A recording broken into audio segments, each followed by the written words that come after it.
My name is Nipsey Hussle. I'm a rap artist, an entrepreneur, a author, producer, and a radical. This is my area, this is where I grew up at. This is really like where I spent a lot of my time as a youth. Our neighborhood basically go from like Slauson to Florence.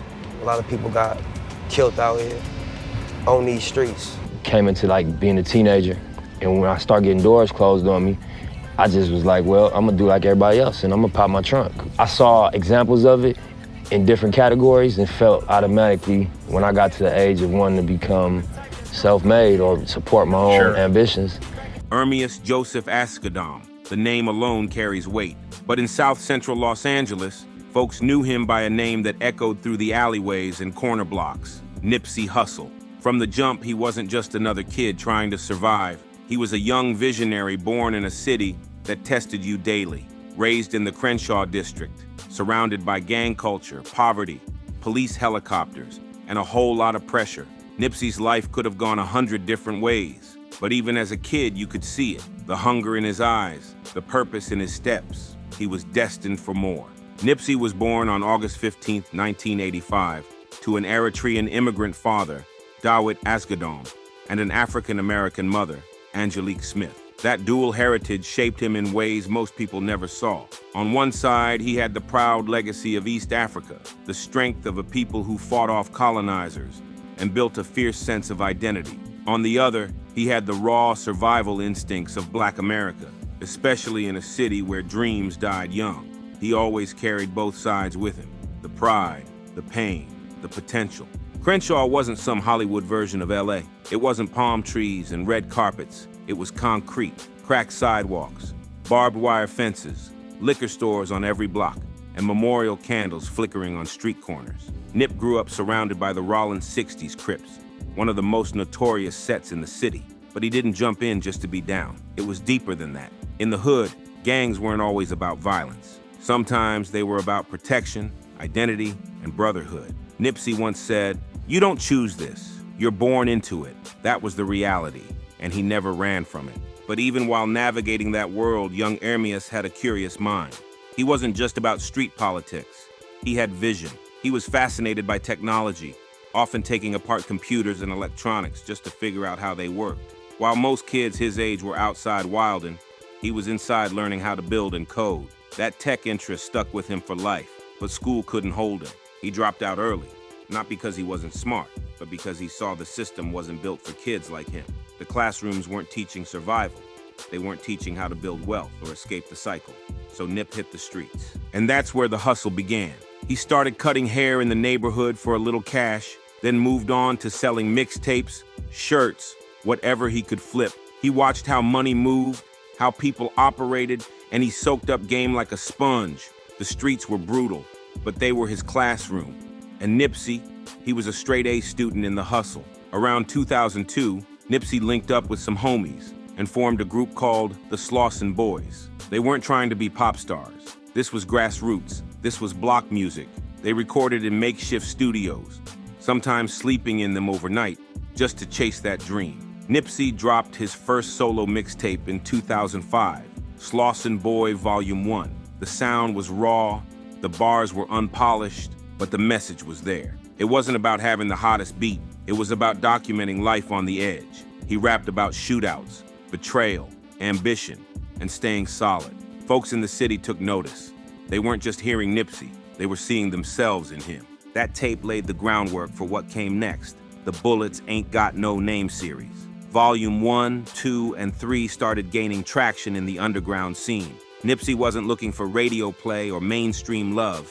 He was building a street following, people who felt his pain, respected his grind, and saw the authenticity in every bar. No cap, no fluff, just facts. He made music you could feel in your chest, especially if you'd ever struggled, ever lost someone, ever been counted out. But Nip wasn't just about rapping. From early on, he had a business mind.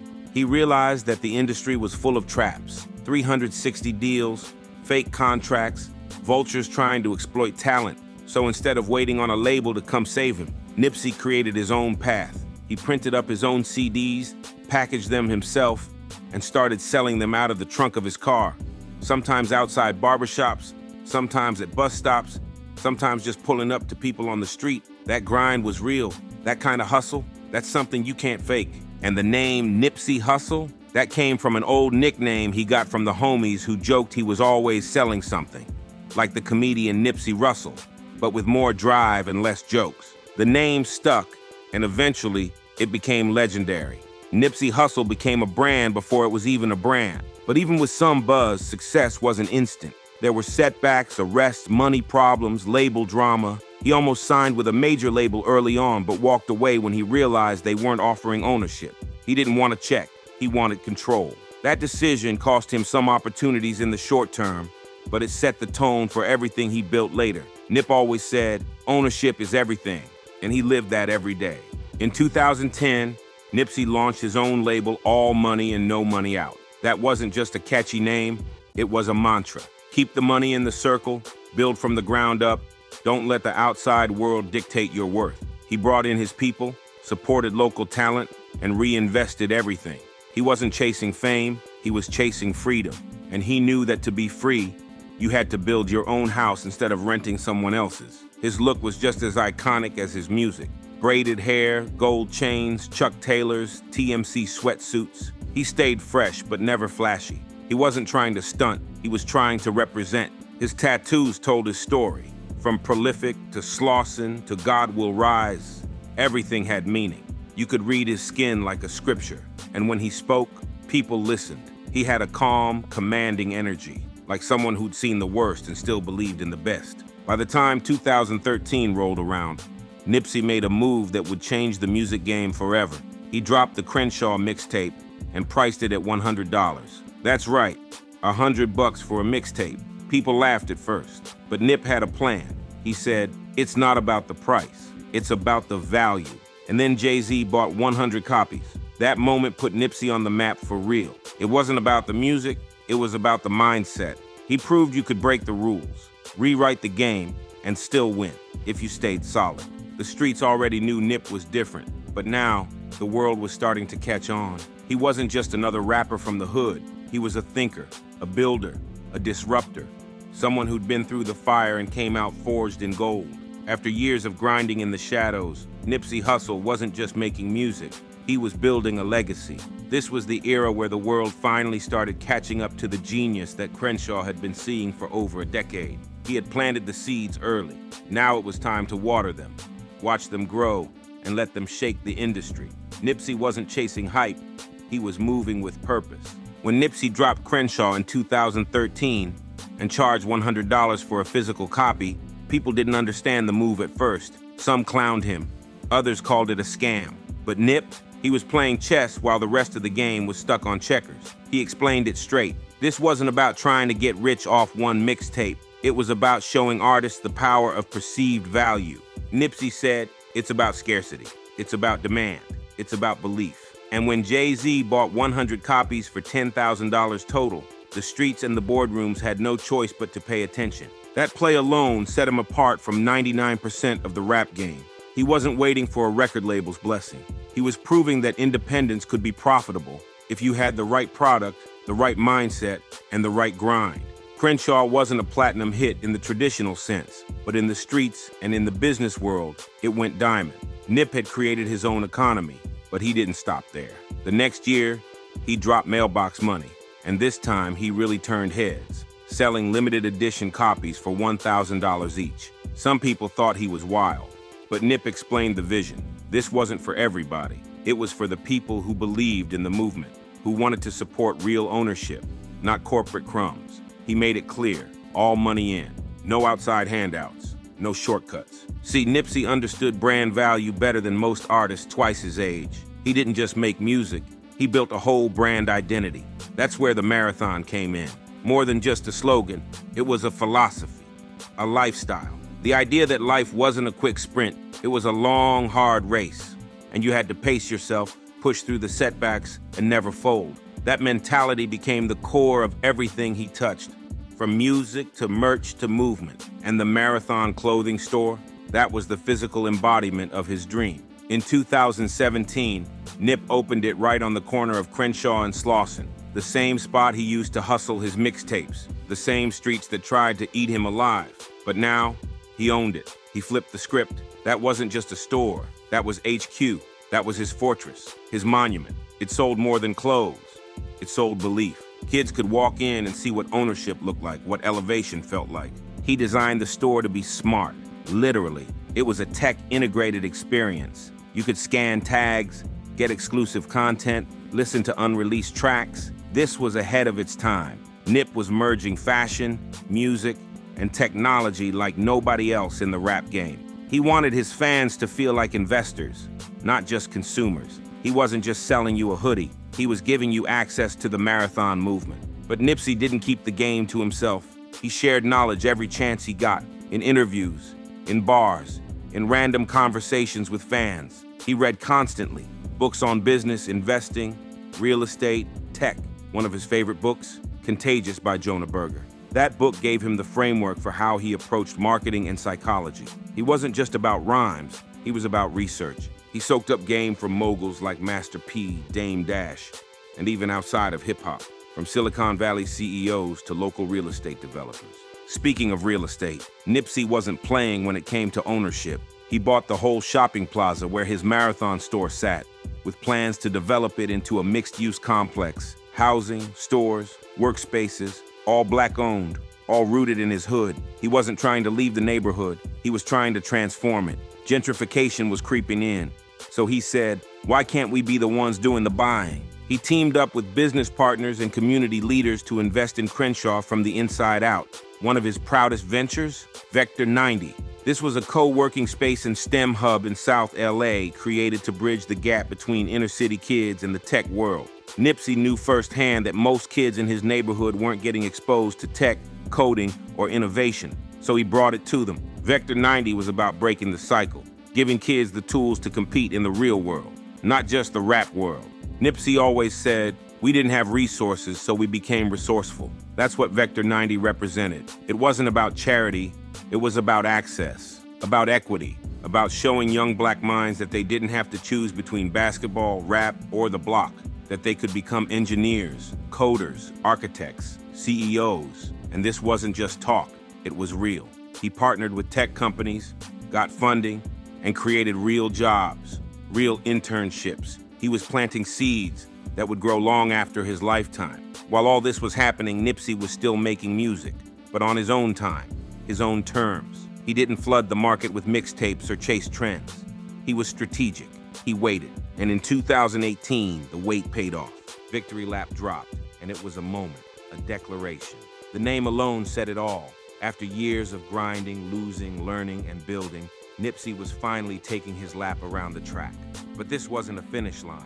It was a celebration of the journey.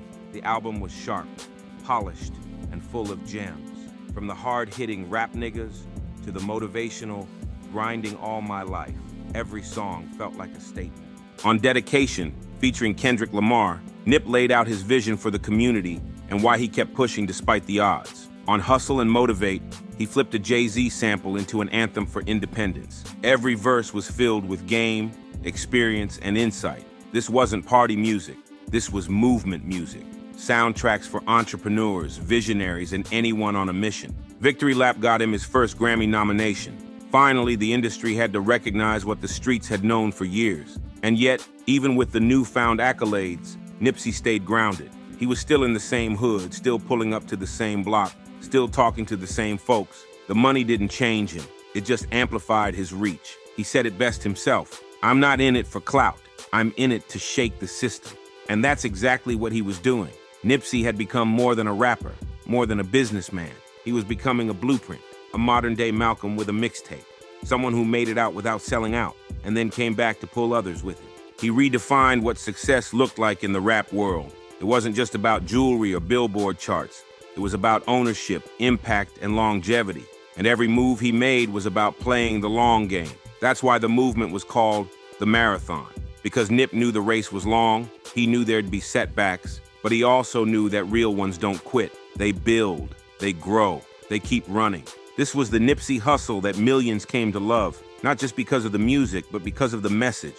Because he represented something rare in this game: authenticity with vision, power with purpose. And even though he was just getting started, he'd already changed the game forever. By early 2019, Nipsey Hussle was at the height of everything he'd worked for. He had leveled up from underground street rapper to Grammy-nominated artist, self-made mogul, and respected community figure. But through all the fame, one thing never changed: his commitment to Crenshaw. While other stars fled their blocks once they got their shine, Nipsey stayed rooted.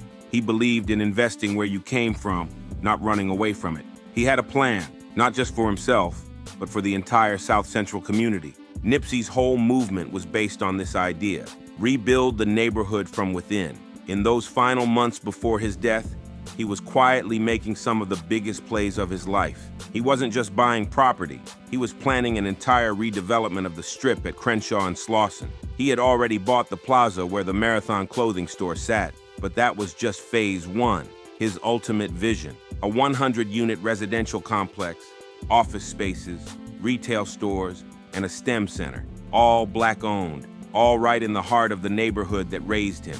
He wanted to prove that economic power was the key to changing the culture. He had even met with LAPD officials and city leaders to discuss ways to reduce gang violence in the area. He wasn't showing up as some celebrity. He came as a mediator, a man who knew both sides and wanted peace. He was trying to bridge worlds that had always been at war. But on March 31st, 2019, everything changed. Nipsey Hussle was shot and killed in broad daylight, right outside of his Marathon store. The same corner he had once dreamed of transforming into a symbol of hope became the site of his death. The news hit like a bomb. Social media exploded. People didn't want to believe it. Nip, gone? Not him. Not now. He was finally getting his due. The recognition, the respect, the reach. He had just started winning, and in a blink, he was gone. The shooter, a man Nipsey reportedly knew from his past, had approached him earlier that day. They exchanged words. Witnesses say Nipsey had warned the man about rumors that he was cooperating with law enforcement. Not in a disrespectful way, just a heads up. But the man came back minutes later with a gun. He shot Nip multiple times, walked away, came back, shot him again. It was brutal, cold, heartless. The city of Los Angeles was paralyzed. People flooded the streets, fans, friends, family, rivals, all mourning. Nipsey wasn't just a hometown hero. He was hope in human form. The idea that you could survive the storm, make it out, and come back to build something better. And the way he was taken out, not by a stranger, not by police, but by someone from his own world, added another layer of heartbreak. It was like everything he was trying to change had turned around and swallowed him whole. The energy shifted instantly. Murals popped up across the city within hours. Full-color portraits of Nip, always with his braids, always with that calm, focused stare. Taglines read, "The Marathon continues. Long live Nipsey Hussle. Neighborhood Nip forever." People brought candles, flowers, notes, flags. Grown men cried in the streets. Rival gang members stood side by side in unity. Bloods, Crips, Hoovers. Nipsey had brought them together while he was alive, and even more so in death. The impact wasn't just in L.A., it went global. Barack Obama sent a letter to be read at Nipsey's memorial, calling him an example of possibility. Athletes, actors, and activists all paid tribute. From LeBron James to Ava DuVernay, everyone acknowledged the loss of not just an artist, but a leader. People who had never listened to a single Nipsey track were now diving into his interviews, discovering his message, learning his mission. On April 11, 2019, the Staples Center, the same place that hosted Michael Jackson's memorial, was filled with thousands of people for Nipsey's celebration of life. It wasn't just a funeral, it was a farewell fit for a king. His family spoke, his kids were honored, and performances echoed with emotion. His partner, actress Lauren London, delivered one of the most heartfelt tributes of the decade. The pain was raw, the loss was heavy, but the spirit, unshaken. After the service, a 25-mile funeral procession took Nipsey's body through South L.A., passing by his store, his neighborhood, and thousands of fans lining the streets. It was surreal. Roses thrown at the car, blue flags waving in the air, people blasting "Racks in the Middle," and last time that I checked out their speakers. It felt like the whole city paused to breathe, cry, and salute. Not just a rapper, a revolution in braids. But Nipsey's death sparked more than mourning. It triggered conversations about violence, healing, trauma, and economic liberation. Community activists pushed for his vision to continue. Politicians started using his name to back real estate reform and community-based funding. His store, temporarily closed, became a site of pilgrimage. People came from all over, just to stand where he stood, to see what he built, to touch the soil he fought for. And his music, it skyrocketed. Streams went through the roof, albums charted again. Victory Lap got reintroduced to a new generation. But it wasn't just about the music anymore, it was about the message. People started listening to his interviews like gospel. The highest human act is to inspire, he had said, and he did exactly that. The Marathon clothing brand turned into a movement. People wore the TMC flag not as fashion, but as a badge of honor. It became a mindset: hustle, grind, build, repeat. Independent artists took notes. Entrepreneurs cited Nip as their motivation. Black business owners started investing in their communities, quoting Nipsey in their mission statements. His work created a ripple effect that hasn't stopped since. And the term "the marathon continues," that became more than a catchphrase. It became the foundation of his legacy. His team, family, and supporters kept the mission alive. The Nipsey Hussle Foundation was formed to continue his educational and community work. Vector 90 stayed open. Real estate projects he had started got pushed forward. His family released limited edition drops through Marathon Clothing, not for clout, but to fund youth programs, tech access, and job creation. But even as the world tried to move forward, the wound stayed fresh. The fact that someone who represented growth, ownership, and love for his people could be murdered so violently, that never sat right. People didn't just mourn Nipsey. They questioned the systems that created the situation in the first place. Poverty, lack of mental health support, cycles of violence. Nipsey had tried to fight all of that, and in the end, he became a victim of the same war he was trying to end. Still, even in tragedy, there was a light, because what Nipsey left behind couldn't be killed. His words, his work, his wisdom, it lived on. In classrooms, in studios, in business meetings, in kids from Crenshaw who now believed they could be CEOs. He had passed the baton, and millions were ready to run. Nip's death was painful, no doubt, but it was also a spark, a reminder that the marathon never ends with one runner. It's passed down. And Nipsey Hussle, he ran his leg like a champion. He didn't just chase his dreams. He opened doors for others to chase theirs. He took the hits, did the work, shared the game, and left a map for the rest of us. Even after his death, Nipsey Hussle's presence feels alive, not just in memory, not just in murals, but in motion. You can feel it in the way people talk business now. You hear it in classrooms, boardrooms, and barbershops. You see it every time a young hustler launches their own clothing line, opens a studio, or buys their first piece of property. That's Nipsey. That's what he planted. Because what Nip left behind wasn't just a discography, it was a philosophy. He gave people the blueprint to build from nothing. He taught that the real flex wasn't how many followers you had, it was how much equity you owned. He made reading cool again, ownership cool again. Building from the mud, he made that legendary. For years, folks looked up to rappers for the chains and cars, but Nip flipped it. He became the hero for the ones trying to flip houses, sign deals, and change zip codes through ownership. His clothing brand, the Marathon Clothing, became a symbol of movement, literally. Every time someone rocked that TMC logo, it meant something. It stood for progress, struggle, resilience. The brand continued to drop exclusive merch, and every launch sold out in hours. But it wasn't just hype, it was community-driven. Proceeds went into keeping Nip's mission alive, into building youth tech programs, supporting local businesses, and backing the same streets he gave his life to. His brother Black Sam and the rest of his team made sure the work didn't stop. They held the line, pushing the Marathon brand forward, defending Nipsey's legacy, and protecting everything he built. And let's be real, that ain't easy. After the fame fades and the headlines stop, most movements lose steam, but not this one. Nipsey wasn't a moment, he was a mindset. That's why the Marathon Continues didn't just survive, it grew stronger. On the tech side, Vector 90 kept pushing forward too. The co-working space and STEM hub remained open, giving kids from South Central a real shot at careers in science, tech, and innovation. Nipsey's idea was never just about rap or fashion. It was about disrupting systems that held people back. And even after he was gone, the resources he helped put in place continued to help people break into new worlds. Young minds started creating apps, pitching startups, learning to code, because Nip had shown them that they belonged in those rooms. And the music, it aged like fine wine. Victory Lap still gets played like it just dropped. New fans keep discovering it. His older tapes, Crenshaw, Mailbox Money, Slauson Boy, became treasure chests of game for the next generation. You hear his bars now and they hit harder, more prophetic, more real, because every line came from experience. I'm prolific, so gifted. I'm the type that's gonna go get it. No kidding. That wasn't just a lyric, that was a prophecy. In 2020, Nipsey's Racks in the Middle won a Grammy for Best Rap Performance. It was bittersweet. On one hand, it was the recognition he always deserved. On the other, he wasn't there to see it, but the moment was powerful. His family accepted the award in his honor, and the industry finally gave him the crown he earned long ago. But let's not forget, Nipsey was more than the awards. His biggest trophy was his impact. You don't measure his greatness by how many songs charted.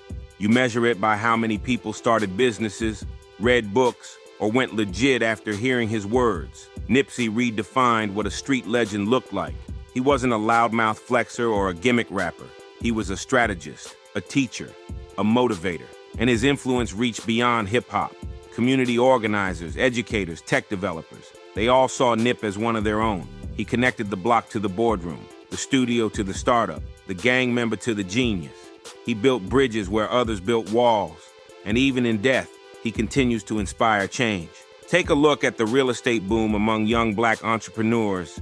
Many of them cite Nipsey as their spark. People now talk about group economics, trust funds, crypto, investments, because Nip brought that language into the culture. He normalized the conversation. Even schools started including him in lesson plans. Professors analyzed his lyrics. Students studied his business model. His life became a case study in what's possible when you don't fold under pressure, when you bet on yourself. There's also the cultural shift he helped lead. In an industry where so many are pushed into self-destruction, Nipsey was the example of balance between art and impact, fame and family, street and strategy. He stayed with his longtime partner, Lauren London, raised his kids with love and kept his circle tight. He was respected in the streets, but trusted in the boardroom. That balance, that's rare. Lauren London in particular became a powerful voice in the wake of his passing. Her words and her presence reminded the world that love doesn't die, it transforms. She kept Nipsey's name alive not just through grief, but through grace and strength. Their love story wasn't perfect, but it was powerful. Real black love rooted in trust and shared vision. And of course, the marathon mindset continues to echo. Artists like Russ, Joey Badal, and Mozzie credit Nip with changing how they think about independence. Even major stars like Rick Ross and Meek Mill praise Nip for showing a different way to win. His legacy is baked into how deals are structured, how artists move, how business is done. Now in the streets of L.A., murals of Nip stretch across entire buildings. Neighborhood Nip became a guardian spirit for the city. Young kids wear his face on t-shirts, hats, even tattoos. Not out of trend, out of respect, out of love. Because Nipsey wasn't just one of us. He was the best of us, and it don't stop there. New documentaries, books, and projects are in the works to preserve his story. Not to commercialize him, but to educate the world on who he really was. His team is careful with his legacy. Every project, every product, every drop is handled with purpose. That's how he would have wanted it. The truth is, Nipsey Hussle left us too soon, but in those 33 years, he lived 100 lifetimes worth of purpose. From gangbanging to ownership, from selling CDs out the trunk to revolutionizing how artists release music, from surviving the system to becoming a force that challenged it. He didn't just talk about change, he was the change. And now, it's on us. The baton is in our hands, to hustle smarter, to live with vision, to build something real. That's what Nip would have wanted. Not tears, action, not sympathy, strategy. Keep building, keep climbing, keep running. And if this story moved you, if it reminded you to dream bigger, hustle harder, and love deeper, then do us a favor. Hit that like button, drop a comment, share this with someone who needs it, and don't forget to subscribe. This isn't just a story, it's a mission. And the more people that hear it, the stronger the message becomes.